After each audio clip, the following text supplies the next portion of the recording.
This podcast includes information provided by the issuer and does not express the views of the interviewer. This podcast may also include forward-looking statements by the issuer that involve certain risks and uncertainties to its business. Because forward-looking statements are subject to risks and uncertainties, the issuer's actual results could differ from those indicated in this podcast.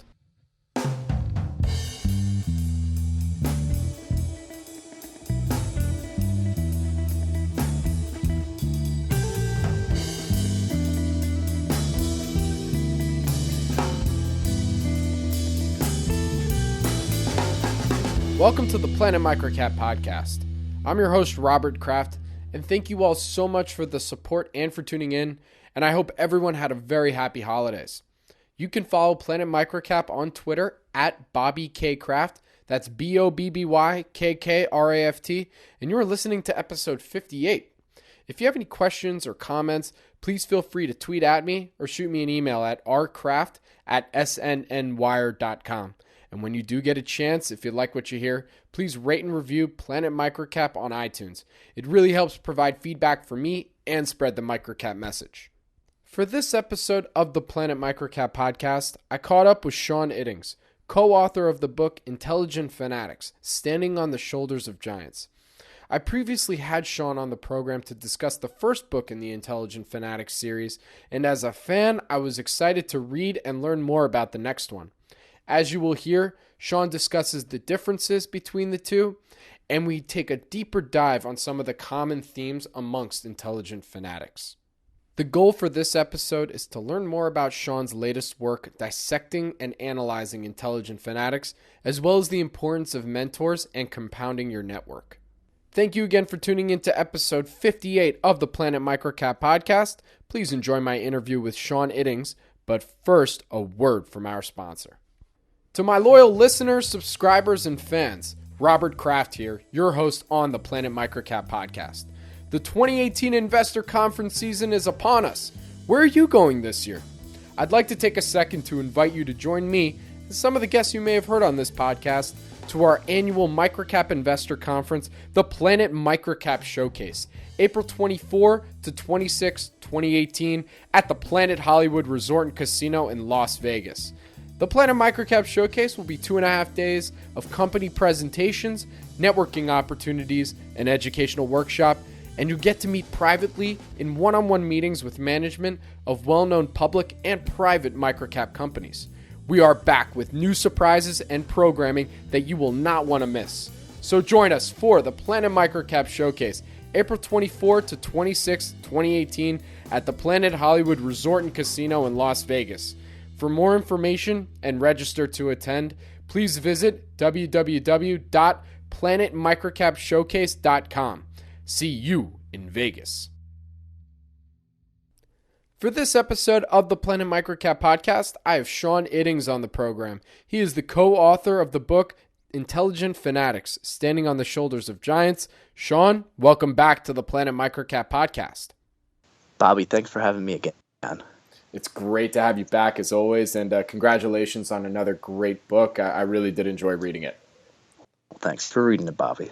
Of course. So let's start off with your background. For those who missed our first interview from the first edition, let's get your background, and also how did you get started in investing in microcap stocks? Here's a Cliff Notes version. So I started off as a musician, about 10 years old. I still am now, but totally do not focus on it as much as I used to. I made my way up to attending Berklee College of Music in Boston, where I studied jazz guitar and also majored in music therapy, but I figured out that was my life pursuit, and so I decided to focus my time on something more fruitful, which I thought was investing in a business, and I've been working at that for quite a while now. Got into microcap investing probably 4 or 5 years ago or so. Got connected with Ian Castle with MicroCap Club. I've been a member there for about the same time. And from there, partnered up with Ian on Intelligent Fanatics, and we're about here right now. Nice. Well, I mean, I was going to say the Cliff Notes version. I think you're only a couple years older than me. We have a lot more to add there. Feels like I've had five lives. So I jazz musician, lived in South Korea for a couple years, did this, that, and another thing. But here I am now. Yeah, life's wonderful, isn't it, Bobby? Oh yeah. Wait, so have you always had an interest in writing though? I mean, because to go through all that and then now you've written 2 books. I mean, has that always been there? I hate writing. I actually hated it when I was younger. No, I've grown to enjoy it. It helps with preparing and thinking through thoughts. It's like I said, it's an acquired taste for at least for me. Sure. Well, when you're passionate about something, it's I feel like there's nothing stopping you from just writing all your thoughts down and getting exactly. Yep. So also, for those who missed our first interview as well, we covered and defined the theme of that one was really the groundwork for what an intelligent fanatic is. So again, for those who missed that one, what exactly is an intelligent fanatic? Well, Charlie Munger once said, occasionally you'll find a human being that is so talented that he or she can do things that ordinary skilled mortals can't. Of course, he called these people intelligent fanatics.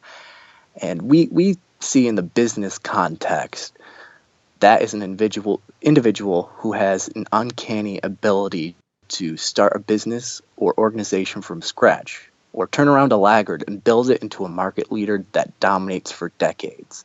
And they also create an high-performance organization whose culture can quickly adapt to change. And so if you see, that's more of the business, but if you go back to Charlie Munger's definition, we step back, you start to see intelligent fanatics are everywhere. They're in different fields.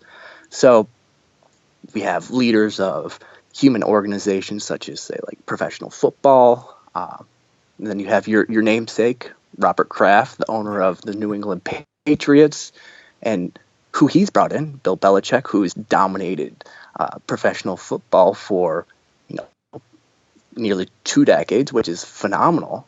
Nobody's done what he's done. Then you have other ones, say Bill Walsh, and then you have military leaders who've done extremely well throughout history. They just consistently do well.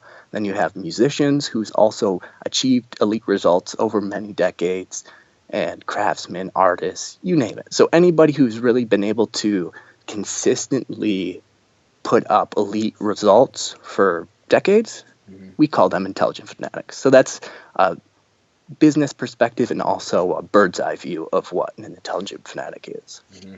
So just to follow up on that real quick, is it possible to be an intelligent fanatic and not have operational success? Or is that kind of like how you really find an intelligent fanatic, because there's that groundwork of, these are all the things they achieve, so clearly, thus, intelligent fanatic? Or is that not how it works, in your opinion? So Bobby, I think the thing that we like to do is we like to look at history, because history shows us the starting point, the middle, the end, and we can see the path somebody has taken, and then see if there can deduce whether luck was much greater part or much smaller part of somebody's success. However, if you look at somebody who's been able to dominate or put up results, really good results for many, many, many, many, many, many years, there's a less of a chance that luck or one singular market event that benefited them.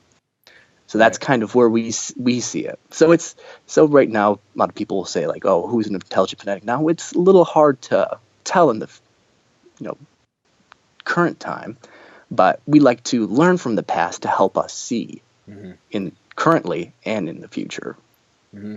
Well, I guess the main reason I ask also that is we'll get into some more specifics from the book in a bit. But one theme I see that I've seen throughout both the first book and also with this one is you tend to highlight individuals who went into one or two areas. It was either they created a new market, or they went into a traditionally boring, there was a way in which things were done for a long time, and then and it's not that they were doing something necessarily different business-wise, but operationally they were way more efficient. Is that Correct. Is that a good way of categorizing it? Yeah. So it's generally, these guys come in, and it could be a gal, because there's been female intelligent fanatics as well. They come in and they do something different. And generally, there's a big wave that they're either the first ones to start it or they're ones who can ride it for a very, very, very long time.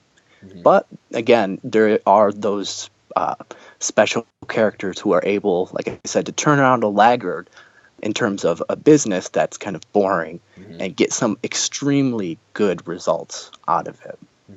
So this is the second book in the Intelligent Fanatics series. Why did you and Ian decide to write this one? Well, it's a good question, Bobby, because Ian and I have continually asked ourselves one question, and I'll ask it to you. So I'll say, wouldn't you two like to play the game of business and investing as well as a virtuoso musician? And that is to possess the ability to keep up with the fast tempo of business and adapt to the changing harmony or moving landscape and make it look effortless. Wouldn't you like to do that? I mean, you had me at business and investing. So yeah, we all want, we want to get elite results, right? We all want to have, phenomenal records and all that type of stuff. But that's one thing to look at somebody else's record and, appreciate it. But how do we get there? How do we, prepare ourselves to achieve something like that?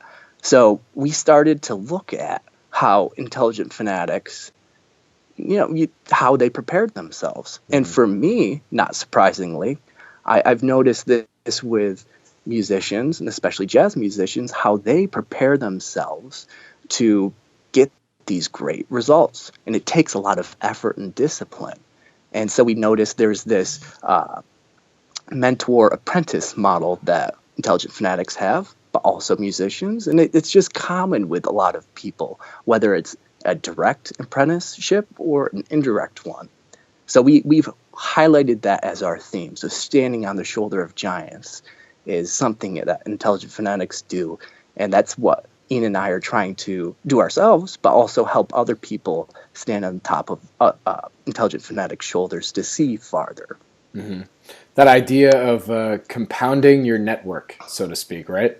Correct. Yeah. That's one big part of it, because Jim Rohn said we are the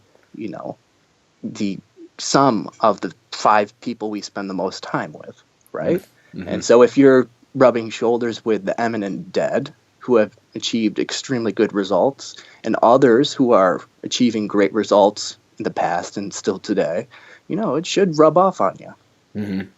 So then what would you say is like the big difference between this new book and the first Intelligent Fanatics book?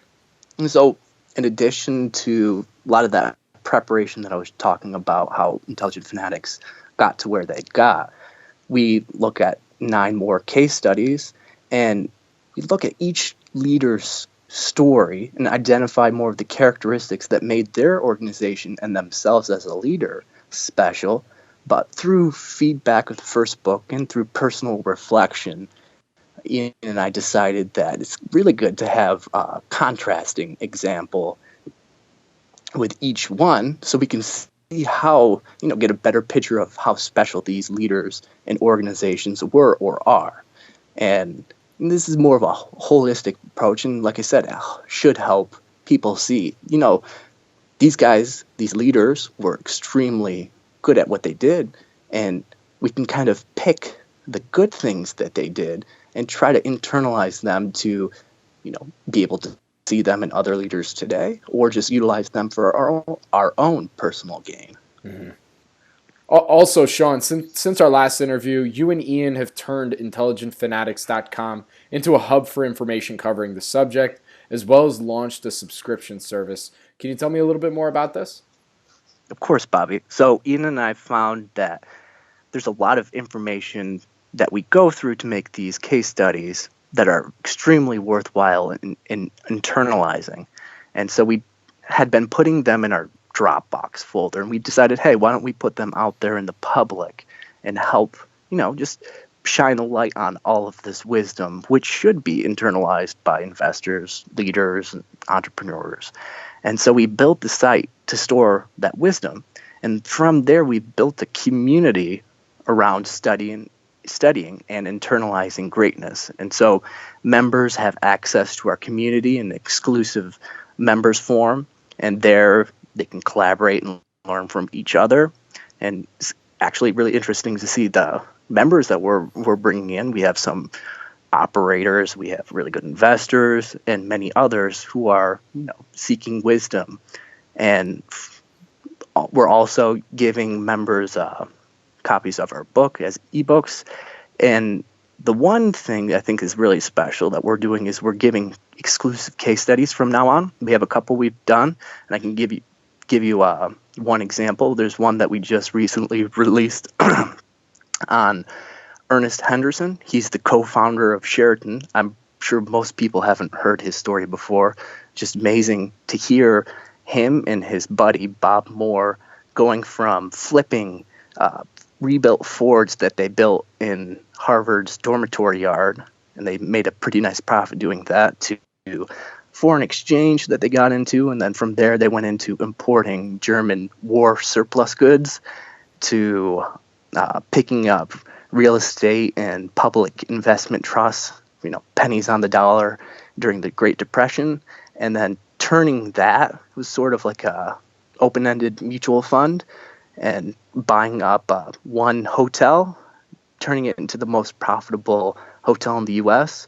during the Depression, and then from there building that into the Sheraton hotel chain. It's just an amazing story. And the great thing is, Mitzi Perdue, the daughter of Ernest Henderson, she contacted us and helped us, wrote a huge portion of the case study. So many awesome little stories about her dad she gave to us, and it's just amazing. So cool. Yeah, and so we see all these things, and we can learn all of these, how he thought about innovation, how he thought about business and family, how he thought about, many things, and why he did what he did. And so it's stuff like that we're trying to put out as in case studies, ongoing, and it's exclusive for members. So that's what we're trying to do with IntelligentFanatics.com. So build up a huge community of like-minded people and just really figure out how to internalize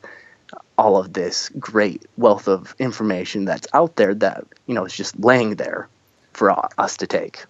I mean, how rewarding is that? That's so cool. I know. Oh my gosh. Wow.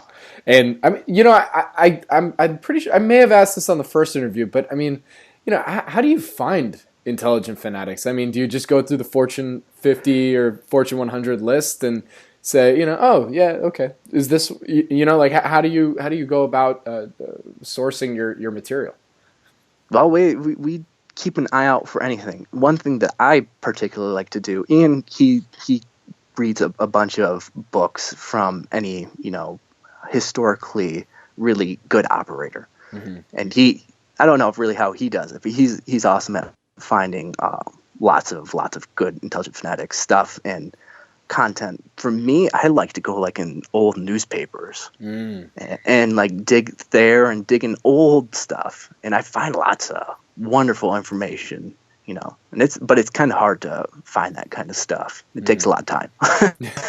but there's a lot of good examples that we found, say from the Fortune best employers, but that's current. We're looking for more the historical examples to learn from, and that takes a lot of interesting methods to figure out. And sometimes it's you go down a rabbit hole and you find lots of things that you never thought you were looking for. But hopefully over time we're going to try to build up our community and have that help act as a generation of who to study.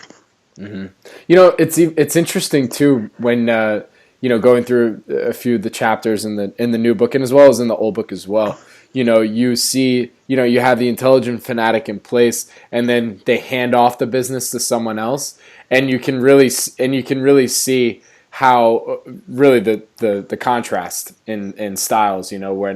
when the Intelligent Fanatic was in place and really running the business and turning into something amazing, and then they retired or died or something, and they handed off to their next to the person taking over for them, and they're not. It wasn't the best. A talent hire, or then they have issues in picking the right talent to have around them. So it's interesting throughout the book. You get a sense of how special these people really are. Yeah. Yeah. And it's one thing, there are some instances, there's a lot of them actually, that go through exactly what you talked about, but there's the few that actually build up their team so well that once they're gone, it still does well. So take, for instance, one from the recent book, Peter Kiewit with Kiewit Corporation. And once he was gone in the 70s, Walter Scott, the friend of Warren Buffett, he took over, and he's done phenomenally well. And they have another leader in there now. But there are cases. So there are things to learn from the ones who do get it, and then the ones who don't get that baton passing off correctly. So that's a good observation, Bobby. Yeah. No, actually, it reminds me also of even in chapter 2 with Clessy Cummins and the Irwin family, and how they it was I think it was the Irwin, it was his nephew that ended up taking over. And you could just see that, because he was surrounded by such great mentors, he was able to easily just transition and continue that corporate culture, which was way ahead of its time. I mean, how amazing. They didn't sell any trucks or diesel engines to South Africa because the apartheid was still going. I mean, like, exactly. It's amazing stuff, Yeah.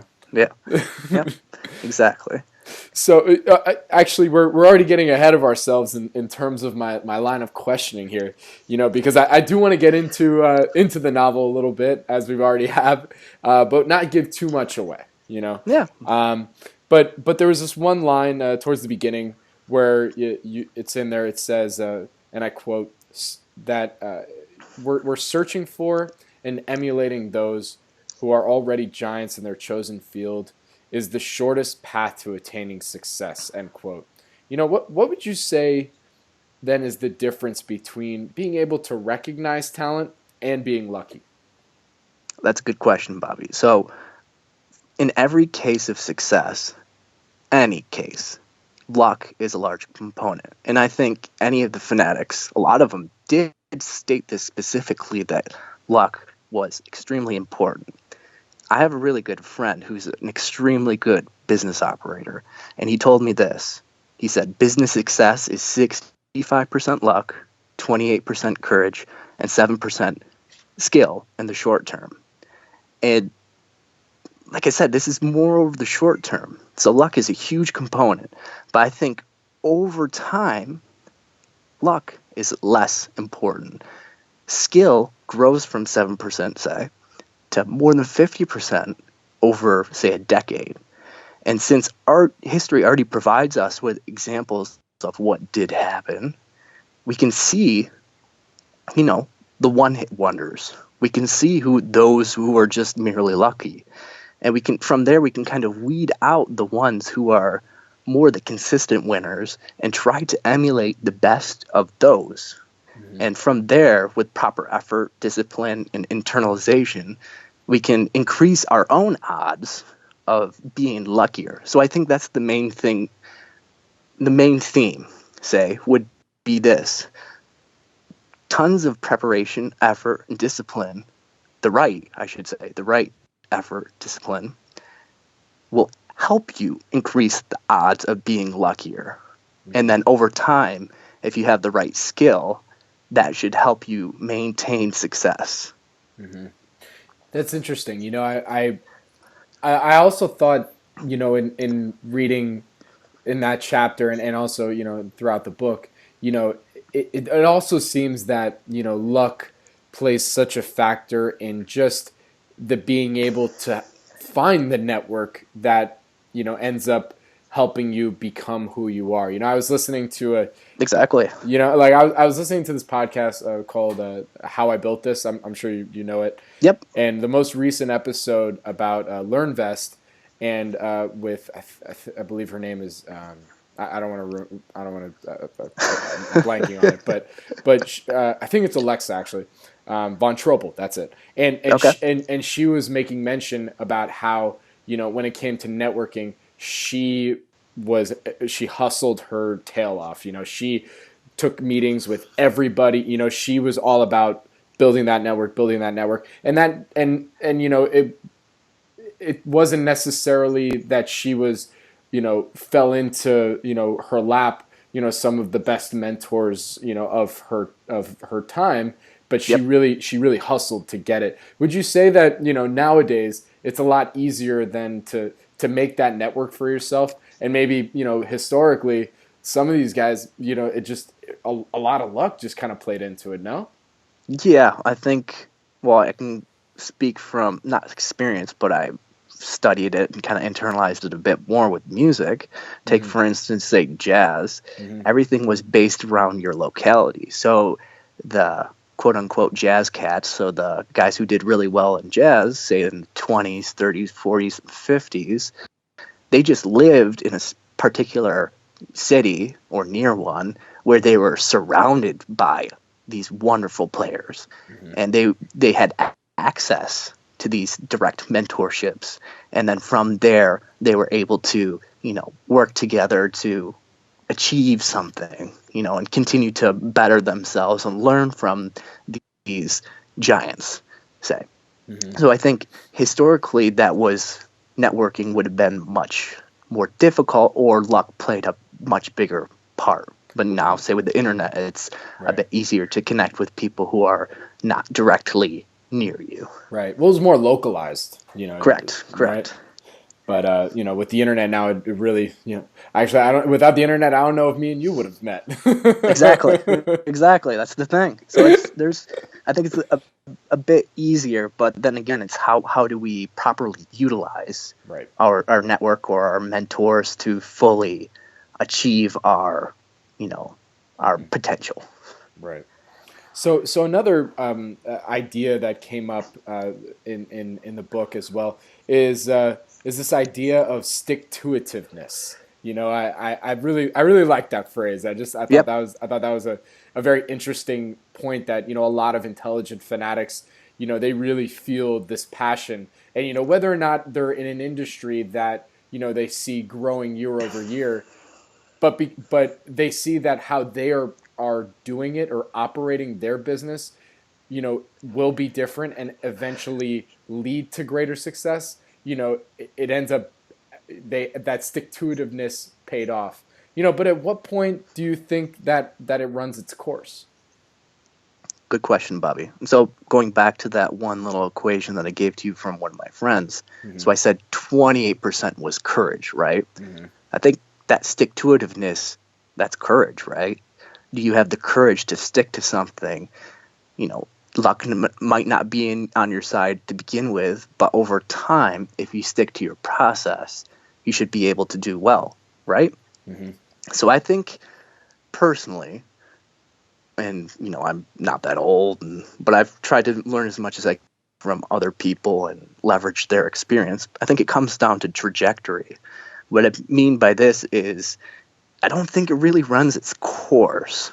So if you're on the right track, then keep up with the process. Eventually it'll work out. But if you're on the wrong course, no matter how much courage, how much stick-to-itiveness that you have, you're not going to achieve what you want to achieve. And I think we all have this untapped potential in whatever field, interest. I think it's different with everybody. And I think a lot of people die without their music being played. And it might be in some obscure industry or hobby or whatever that you might have a potential for. And so for me, I thought when I was younger that my music being played would actually be playing music. And I figured out that, naturally I don't have really a knack for, say, rhythm. There's a lot of other things musically that, it's difficult for me. So I'd have to work 50 times harder than somebody else to achieve what I want to achieve. And so I put in lots and lots and lots of hours, but I just figured out, I'm on the wrong track. It doesn't matter how much courage, stick-to-itiveness that I have. It's a really difficult industry. Music's, it's hard for people to make money in music and, get their art out there. It's just difficult. Mm-hmm. And so I figured, the opportunity of cost for me and my reaching my potential is in somewhere else. So I think for people, it doesn't really run its course. It's just a matter of being on the right trajectory. Right. I went into investing in business. I figured that also probably attunes more to my natural ability, but also my full potential. Mm-hmm. And I've worked really hard. So I feel that's the better place for me. Right. So yeah, there's two aspects to it. There's your individual stick-to-itiveness where it really comes down to your own self-awareness and understanding, am I on the right path? Asking those crucial questions to make sure, you're trying to establish the highest quality of life you can for yourself. But then there's from an investor perspective, and that really has to do with, being able to observe management and seeing like, okay, they have the courage, they have the stick-to-itiveness. I guess from the investor standpoint, how would you address that? What are the things you would look out for in an intelligent fanatic versus not, and whether or not they're really their stick-to-itiveness or their courage is in that sense run its course. You see what I'm saying? So I would say for me, and I think it comes to how would I feel, how much stick-to-itiveness do I have for somebody else to run a business? I think there's a lot of moving parts to that. But again, I think it kind of goes back to, is that person in the right industry that they're operating in? And if they're showing performance-wise that they can't say what they say they're going to do, then you're in the wrong investment. And they're probably in the wrong operating field. It's a good point.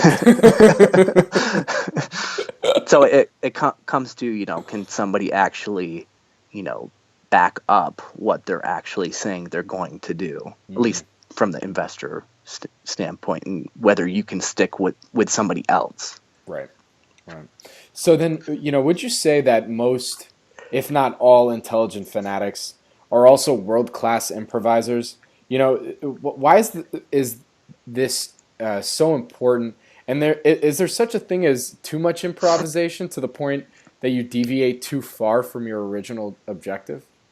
So, Bobby, that's exactly it. So intelligent fanatics act like world-class improvisers, and I'll tell you why. So they prepare so well that when the present moment is rhyming with what happened in the past, they have a premonition. Their subconscious already knows possible outcomes, and they consistently make wise decisions.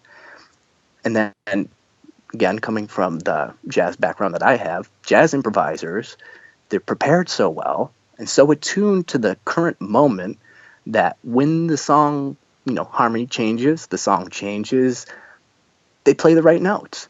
It doesn't take subconscious thought. They just know it. They play it because they've internalized it so well to just let it go out. But I don't think there really is a time when there's too much improvisation, and I'll tell you why. So improvisation in its very nature is being, like I said, attuned to that moment so well that you can make the correct adjustments and decisions, even when, say like a left ball, or a ball from left field comes out. So the only time where I see a problem is when there's too much preparation and no action, or preparation without being attuned to the moment is a similar situation. So that way you'll be deviating or totally missing your objective or any opportunities coming your way. And I think there's a really, really, really good example. You'll love this, Bobby. So there's a jazz pianist. His name's Herbie Hancock. And he played one of my favorites of all time. Yep, awesome. So have you ever heard of Miles Davis? He's a jazz trumpeter. Of course. Well, there's a really good example that Herbie gave of him playing with Miles and how Miles improvised in one moment. So Herbie said he was, accompanying Miles while he was playing a solo. And then about in the middle of the solo, everything was cooking, and he plays a wrong chord. And that's like the worst thing to do. You're a good pianist, you're accompanying a soloist, you play the wrong chord, and you have this jazz legend looking at you like, what the hell are you doing? But no. So Herbie Hancock, he put his hands over his ears, he said, God, in that moment. He thought he made the worst mistake ever. But no. Miles Davis looked right at him, and then he played notes that made that chord, what Herbie Hancock played, correct. What made it sound right. And that's, I think, the perfect example. Miles Davis was so attuned to that moment that any event that came about, he was totally prepared to make the right notes or make the correct decision. Mm-hmm. And it just happened. So I think that's a great analogy. So can we be too improvisational? I don't think so. If you're attuned to the moment, then you're ready for anything that's going to be coming, throwing at your way. So I think that's where you have to be ready for the moment, in the moment, but be so prepared that you're ready to seize it, mold it, and master it. Mm-hmm. It's kind of interesting, it's like the idea of improvisation and the theme that we were just talking about before, the stick-to-itiveness. They at the same time collide with each other, yep. but also it takes having that courage and that stick-to-itiveness, yep. in order to improvise, because it's difficult. You know what I'm saying? Yeah. It's Bobby. I've played with classical musicians before, and I don't know if you're familiar or any of your audience members are familiar, but the classical musician, you put a piece of sheet music in front of them and they will play exactly what is written. If you put something else in front of them or try to, jam with them, so play around with a couple chords, improvise with them, it's like, pulling teeth. Mm-hmm. They can't do it. Mm-hmm. And they're just not trained that way. But it takes so much work, so much preparation, but so much courage to be in the moment. It's so difficult to do, but it's possible. Mm-hmm. But it just shows you the difference between ways people learn or are taught can be a huge amount of, can take a huge amount of impact on, the outcome. But it's a good point that you made, Bobby. Mm-hmm. And Sean, another topic that I wanted to bring up that I've actually brought up on the podcast before, but I was just curious as to your perspective on this, because it's something that shows up a lot in this book, in this Intelligent Fanatics book, and the first one, and that's the idea of diversification. What does that mean to you, and why is this a bad thing? So, of course, I'm sure many of your listeners know Peter Lynch developed the term, and of course it means diversifying away from your core competence. And many companies, of course, once they've reached maturity, they want to grow through acquisitions, and I don't think that's the best method of growing. Internal growth is much better because there's less of a chance of wanting to acquire and then thus diversify. But it's just bad because you're getting out of your wheelhouse and you're losing focus. And I think that's the key thing. If you want to do really well with an organization or business, you just got to stick to what you know and keep working really hard, because just attaining a surface level of ability in one area takes a lot of work, but to attain an elite level in a specific area, it just takes a lifetime. So anytime that you're putting your mind somewhere else, you're just setting yourself up for destruction. Mm-hmm. And then why do you think intelligent fanatics tend to, and I quote, focus on the process and not the prize, end quote? So it's naturally humans want instant gratification. And I think over time, the really good leaders or anybody, any intelligent fanatic, despite, business or whatever field that they're in, they know that it's the process mentality that just plain old works. And it's when you do what everybody else does, don't be surprised with what you get. And they understand that. It doesn't matter if you're planting rice or raising a child or building an organization. It takes time, effort, and good process to come out with a good result. It's all about that. What's the input that you put in? It takes a lot of input to get some kind of output. Mm-hmm. So that's my general thoughts on that. Mm-hmm. I think Iris agrees in the background there. Yeah. Sorry about that. No, don't worry about it. It's all good. It's all good. So Iris happens to be Sean's 15-month-old daughter? Yep, that's correct. That is correct. So Sean, what is the primary message you'd like my audience to take away from your book? Well, I think many of your audience members are investors, and they might ask, why on earth would I want to study great business leaders? Well, as Charlie Munger said, the best way to get a good partner is to be a good partner yourself. And I think Ian would agree with me on our modification of that quote. And that would be, the best way to get an intelligent fanatic is to become an intelligent fanatic yourself. So for investors to get elite results, we must become fanatics in our own right. And I think that's why Ian and I really like that theme of standing on the shoulder of giants. It shows us how they did it. And like I said, it's a similar theme that's seen in any intelligent fanatic in any field or industry. And then from there, we'll have a better preparation of finding these guys and then being ready to invest with them. So I'm expecting there to be a next version and the cover to be red, and it's the anti-intelligent fanatics book in the series. I'm just kidding. Well, Bobby, I can just tell you, and one thing that I wrote up on our website for premium members is a little case on one anti-fanatic from the early 1900s. It's a fascinating story. He's a horrible leader. He did exactly everything that a true fanatic would have done. And the outcome was totally you could have seen it coming from a mile away. Mm-hmm. Yeah, I would say that would be an interesting read, is to see people who have all those characteristics of an intelligent fanatic, but just had the worst luck. Because I'm sure that exists.